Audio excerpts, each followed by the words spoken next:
Welcome back. Now what we're going to look at is the language patterns. So a number of language patterns that really create the fundamentals of conversational hypnosis. And we're going to start to look at Milton Erickson. Milton Erickson was a very famous hypnotherapist and doctor as well. And basically he used a number of language patterns that would take his clients deeper into a hypnotic trance. And so we've modeled, we've learned, people have studied Milton Erickson, and he was one of the guys that they actually studied to create NLP, neuro-linguistic programming. So if you've ever done some NLP studies, you'll find that the Milton model is something that is used quite a lot, and it really is the foundation for conversational hypnosis, those Milton model patterns. And we're going to look at a number of them today. Now, there's a list of them in front of you there. So we've got nominalizations, phonological ambiguity, mind reads, conversational postulate, extended quotes, double binds, lost performatives, cause and effect, universal quantifiers, modal operators, and unspecified verbs. Now, each of these language patterns aren't all overly effective on their own, but when you use them together, and you use them in quick succession, they can really take your client into a deep state of trance. So let's have a look at nominalization.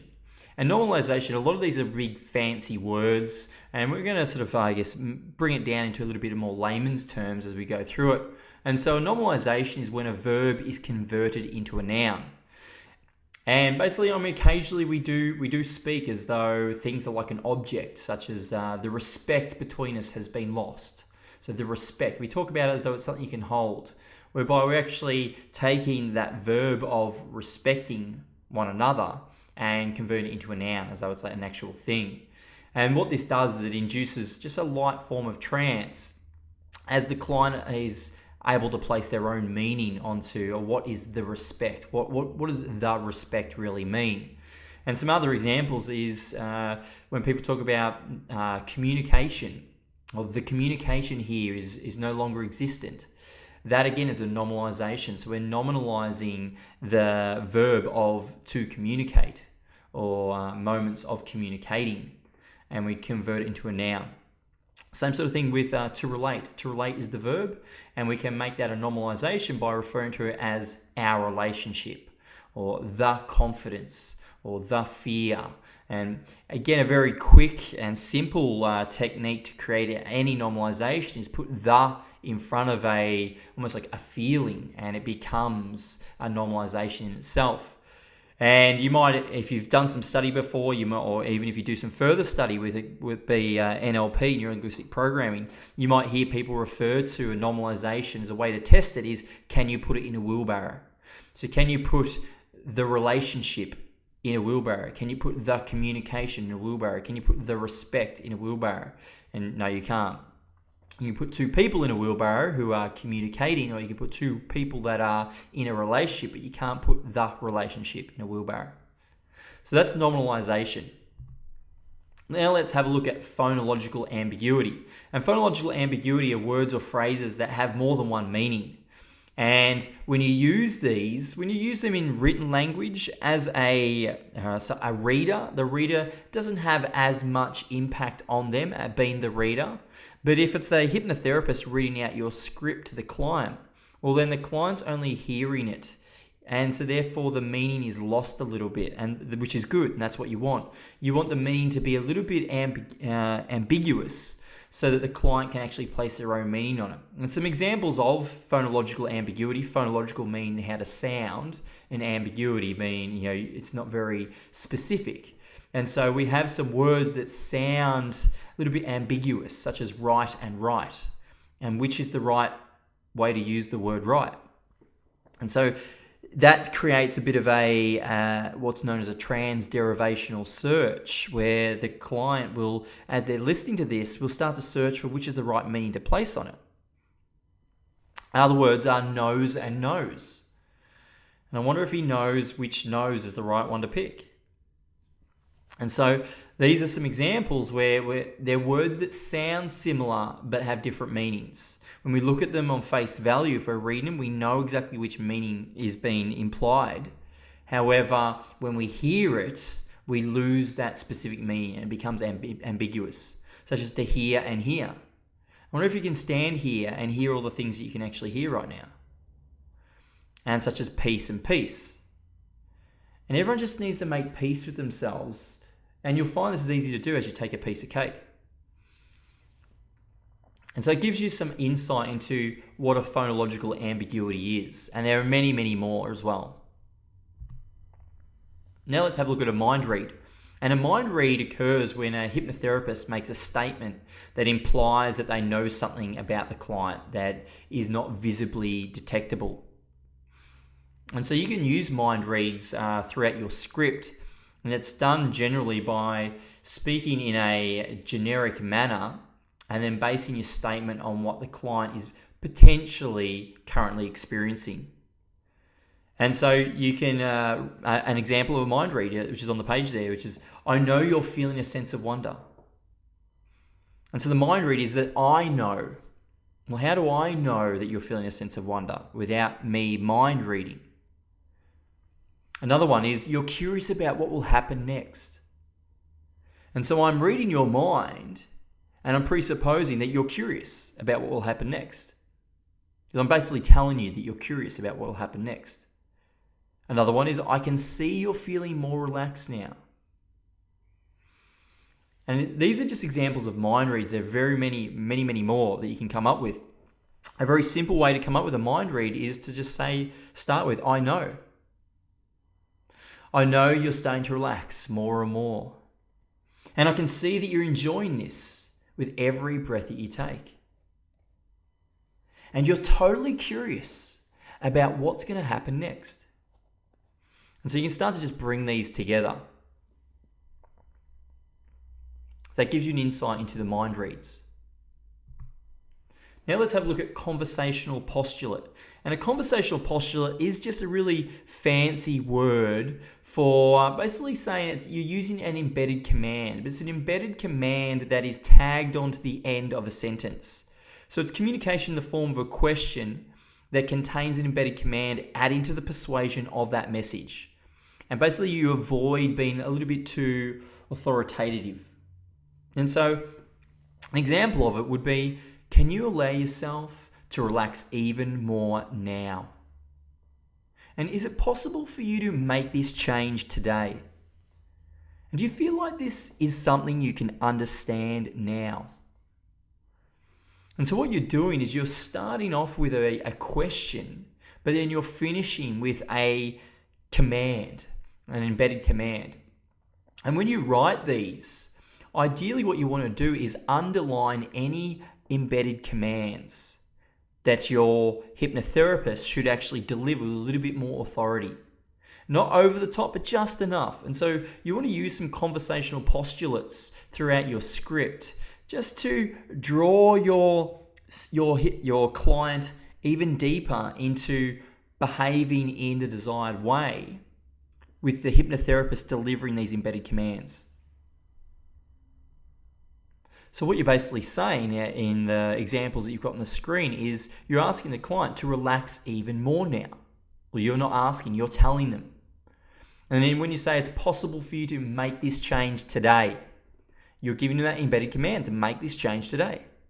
You're also telling them in the third one that this is something you understand. But it's delivered with a little bit of the resistance being removed because you're not delivering it directly as an order. You're starting off as a question, but it becomes an embedded command and therefore a conversational postulate. Now let's have a look at extended quotes. And this is great at displacing the client's resistance to whatever your main message may be. And you do this by having 3 degrees of separation is a good way of looking at it. And so you think of 3 sources that you can refer to and then what your main message is. So if my main message was learning to write world-class hypnosis scripts allows you to contribute to so many more lives. If that was my main message that I wanted to deliver, well then the way I would displace resistance is I'd come up with 3 sources that I can suggest I've heard this from. And so I might say, look, my best friend told me about how his father always used to tell him a story at bedtime He used to tell him where he met Milton Erickson one day. And Milton told him that learning to write world-class hypnosis scripts allows you to contribute to so many more lives. And so what we're doing here is we're taking that main message that we really want to deliver to our client directly, and we're displacing their resistance, their possible resistance to it, by saying it didn't come from me. It didn't come from my best friend. It didn't come from my best friend's father. It actually came from Milton Erickson, who met my best friend's father, who had told my best friend about it. And so it's not coming directly from you, and therefore you reduce that resistance. And these are fantastic if ever you want to deliver something quite directly to somebody, but you want to displace that resistance. You might say, I was actually speaking to Jess the other day, and she told me about this magazine she was reading in which the editor had interviewed Tony Robbins. And Tony Robbins said, learning to write hypnosis scripts is something that everyone should learn to do. And so it just allows you to deliver something quite directly to your client, but then displacing the resistance to the main message. And that's the extended quotes. We're also going to look at double binds. Now, double binds is something you possibly come across before. If you've been involved in sales, then absolutely you've come across this before. It's where we offer two choices to the listener, whereby both are desirable from the hypnotherapist's point of view. And it creates an illusion of choice. And some examples of that are things that you would use in everyday in retail, for example. People usually ask you, do you want to pay cash or card with that? And that's a double bind, because they don't care which one you're going to choose, because either way you're paying. Another one is, do you want milk or sugar with that? Again, they don't care, because either way you're having one of them. And so, anytime someone gives you a double bind, it gives you an illusion of choice, but they're actually framing you up to choose something that both or multiple choices are desirable. Another one I've heard salespeople use before is, would you prefer Wednesday, Thursday, or Friday? I'm like, oh, fantastic, I get a choice. Wow, I prefer Friday. Fantastic. Would you prefer Friday morning, Friday around lunchtime, or Friday afternoon? Oh, Friday lunchtime. Fantastic. So Friday lunchtime, would you prefer 11, 12, or 1? 12. And so it's this illusion of choice, but the double bind is there, and it's a triple bind if you use three choices. But what I'm going to ask you to do is get your head around using double binds in your script. And rather than using a triple bind, just start with double binds to begin with, such as, I don't know if you'll make this change now or in a minute. And so you can see that's a double bind, because whether you choose to make the change now or in a minute, either way you're going to make a change. Another one is, you can choose right now to relax even more, or you can just allow it to happen naturally with each breath. And that's a fantastic double bind, because either way, you're going to relax even more. You're either going to choose to do it, or you're going to allow it to happen naturally. And so it's a great double bind there. So that's double binds, and they're very useful to use throughout the script, especially when you just pepper them throughout your script, because it just keeps your clients really focused on the changes that they're making, and really makes the hypnotherapist seem fantastic, like world class, because they're able to draw the client through the journey and really help them create those changes. A loss performative. A loss performative is a statement whereby something's been evaluated. You're referring to it as the best or the worst or whatever it might be, and whereby whoever's evaluating it is not actually mentioned. Now, it can sometimes be inferred that because I mention it, I must be the one that's evaluated, but that's fine. The fact that it is inferred still allows the client to place meaning on it themselves. And some examples of a loss performative are, it's the best thing to relax even more now. It's the best thing to relax even more now. Well, according to who? Who's saying that it's the best thing? Now, it could be implied that it's me because I'm the one saying it, but it may be something that I've heard from somebody else. It might be something that's widely recognized. And so because that person or that source for that evaluation is missing, it becomes a loss performative. Another one is, it's a good thing to wonder. Well, who says it's a good thing to wonder? Another one is, it's wrong to think this way.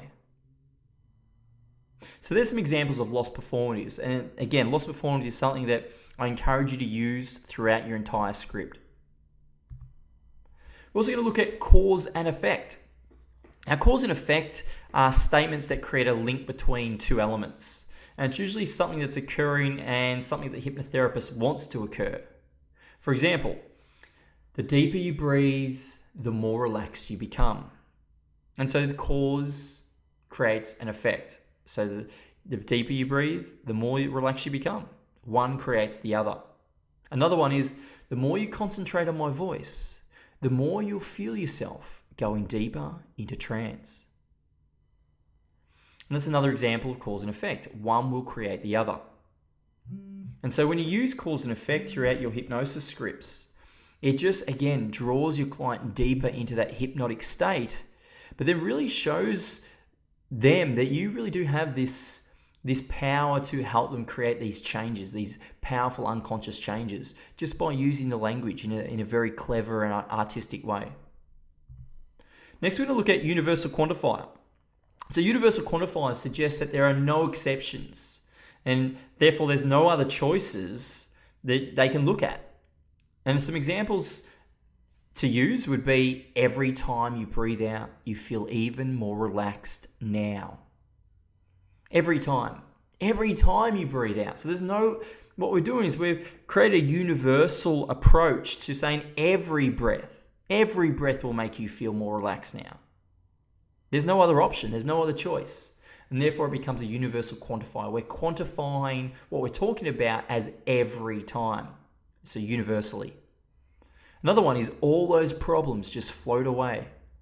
So all the problems, not just one or two of them, but all the problems just float away. So I've got no problems anymore. It's fantastic. And so again, that's another universal quantifier. And you'll always find a way. Always is a universal quantifier, saying that you will always find a way. So there's some examples of some universal quantifiers. Again, fantastic to use throughout your scripts. Now let's have a look at modal operators. It's where we're using words that suggest a certain mode of operating from either necessity or possibility. And it can limit choice, or it can move the client's experience in a particular direction as well. And so we have sort of two sides to modal operators, one of necessity and one of possibility. And so for necessity, or necessity, one thing you can look at is words like you must. You must relax even more right now. And everyone should find it so easy to relax with every breath they take. And people have to realize that they can easily overcome their problems when they use hypnosis. And you need to understand this right now, because anybody can. And so you start to look at necessities such as must, should, have to, you need to. This drives home that it's a necessity. It must happen. You don't have a choice. This is something that it is necessary for it to happen. And then we can look at the other side, which is possibility. And you can make any change you want to. Can. It's possible to change now or in a minute. Either way, you can do it easily. So it's possible. And you could. You could look at it this way, or you could look at it that way. Either way, you know you're changing right now. And you might find that it gets easier and easier with each day that passes. And so these create the possibility of things taking place, and gets our client really start to focus on, wow, okay, maybe I can create these situations. Maybe I can create these changes, and starts to focus their internal representations, starts to focus their focus, really, their internal focus as to what are they going to look at now. And so that's modal operators. Again, very, very useful when using throughout your entire script. Unspecified verbs. Now these are verbs that are like the doing part of the sentence that's used in a sentence that don't fully describe the action taking place. And therefore, by not fully specifying what's occurring, the client will actually fill in the blanks with their own experience, such as, it's really easy to learn. And so unconsciously, they search to learn what? And they will place that meaning on it themselves. They will understand what's really easy to learn, even though you haven't specifically mentioned it. And you can, can't you? And you can. I mean, can do what? The can do what part is missing. What can I do? We haven't mentioned that. But by using that unspecified verb, the client places meaning on it themselves. That's right. I mean, what's right? Is it inferring that what I've just said is right? Or what the client happens to be thinking at that point in time when you say that's right, that is right? Because all this meaning has been lost, it has that generalization element to it and that ambiguity. So it takes the client further into trance, but also allows them to place more meaning on it themselves. So that's unspecified verbs. Again, very, very useful to use throughout your entire script.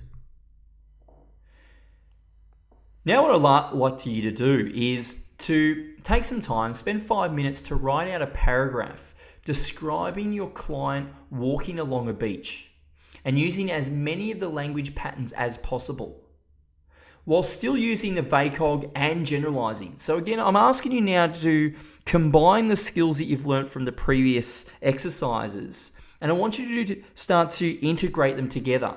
I want you to write in 300 words or less a short script describing your client walking along the beach, but I want you to use as many of the language patterns as possible. Just pepper them as much as you can while still making somewhat sense, telling the story about your client walking along a beach.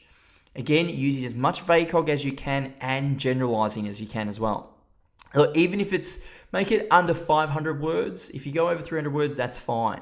Somewhere about 500 to 300, I would expect this should take you about 5 to 10 minutes, somewhere around there. And then when you're done, move on to the next exercise.